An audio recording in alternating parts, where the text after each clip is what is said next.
Hello again everybody and welcome back. Do you hear anything different? Different music. Maria has figured out that we can play music in the background, so then we get to choose our own music. Anyway, I'm digressing. I promised I'd show you how to make a birthday cake, so I'm going to show you how to make a birthday cake. It's exactly the same recipe as I showed you before in the lemon cupcake recipe. 3, 6, 6, 9. Super easy. So the first thing you do is have your 6 ounces of butter.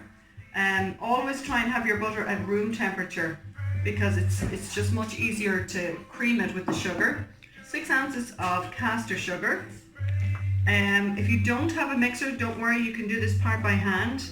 Just get your wooden spoon and get mixing really fast until it all comes together and you can't see the sugar crystals anymore, and it'll change from a yellow colour to a creamy colour.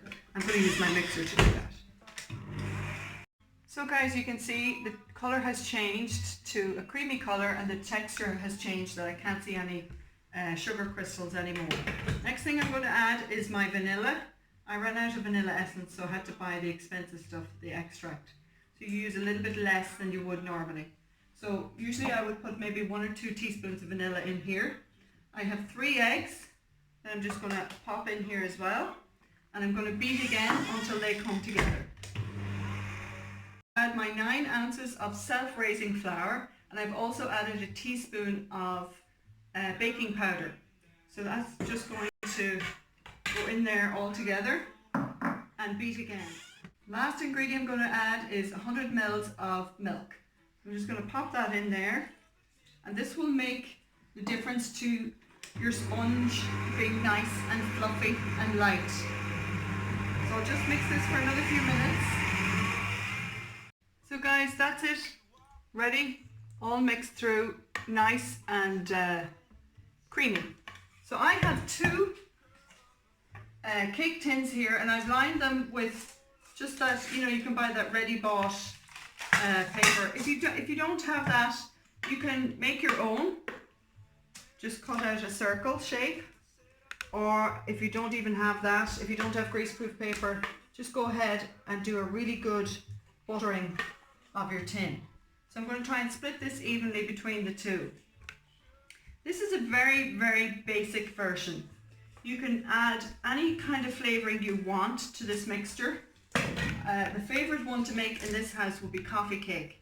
So I would have mixed some coffee granules. It's the only time we ever use instant coffee in this house, is to make a coffee essence. So I put a lot of coffee granules into a cup with some boiling water, and I would add that to the mixture. You could also add cocoa powder to turn it into a chocolate cake. So you could make it a lemon cake. The options are endless. The other thing that we have done as well is we've used this recipe and we've made maybe 6 of these in different colours. So we've ended up with a rainbow cake. Cut the middle out and pop some Skittles in there. Maybe we'll do that another day. I want to keep this as basic as possible today. So I'm going to pop this into the oven and I'll be back. Cake is cooking in the oven. I thought I'd show you how to make the buttercream frosting. So that's the icing to go over the top. So in my mixer bowl here I have 100 grams of butter and I have 200 grams of icing sugar. So when you're making this, you do 1 part butter to 2 parts sugar. So if you need a big cake and you need a whole lot more icing, just double that up accordingly.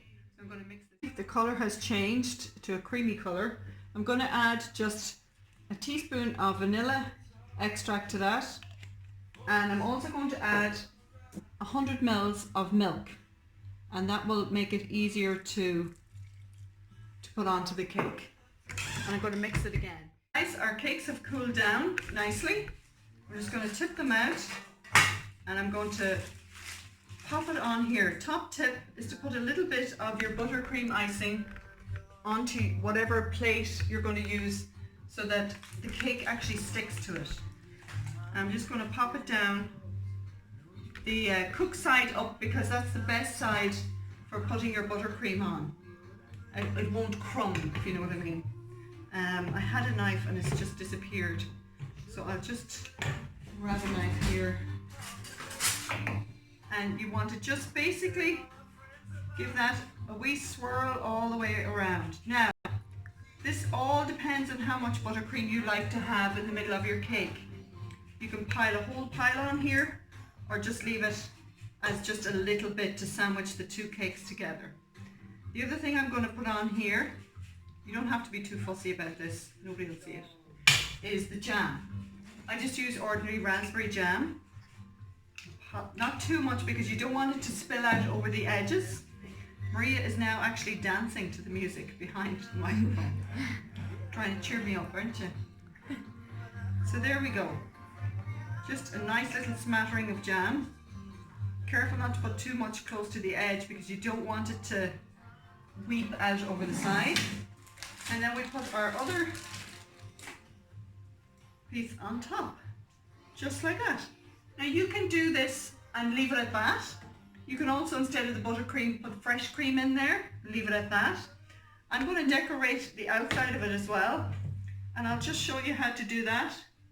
You just literally put a little bit on and run your knife along the edge like that. I also have, just to get a little cup of hot water, because I had a palette knife. Maria, do you want to run and get that palette knife? Because that's the best knife. Thanks for doing the edges. And this knife here is great if you have one of these. If you don't worry about just using an ordinary knife. Have your little mug of boiling hot water, and that's what you use to run around the edge to give it that nice smooth finish like that. Does that make sense? I'll finish this and I'll come back to you. Almost done. I just want to show you how to smooth the top off. Literally dipping it into the hot water and glide your knife over the top like that. Gives a lovely smooth surface, kind of professional looking. And you can do the same around the edges if you like. You could also put some chopped roasted nuts around the edges, or some sprinkles, hundreds and thousands, anything like that. The other thing I wanted to show you was how to clean the edge.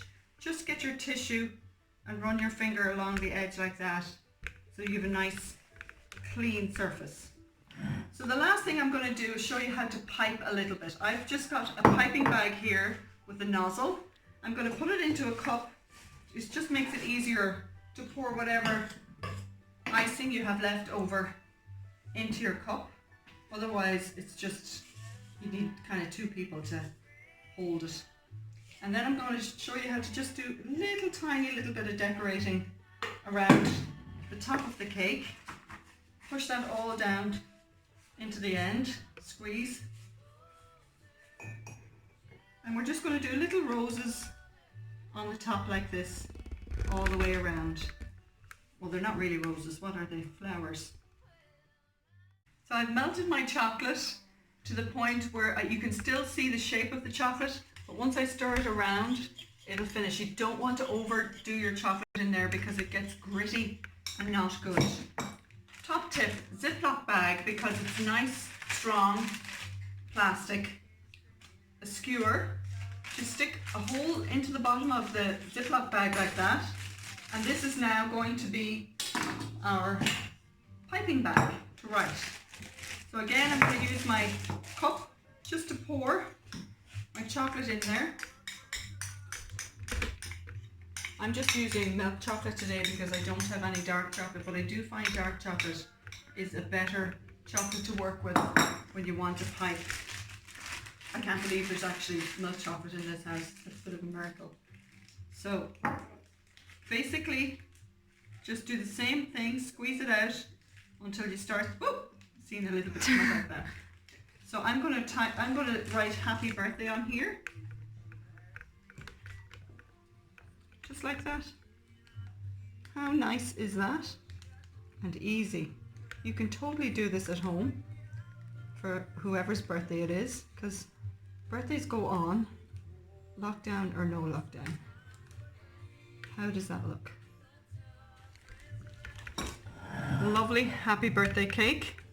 You can stick some nice candles in there and enjoy.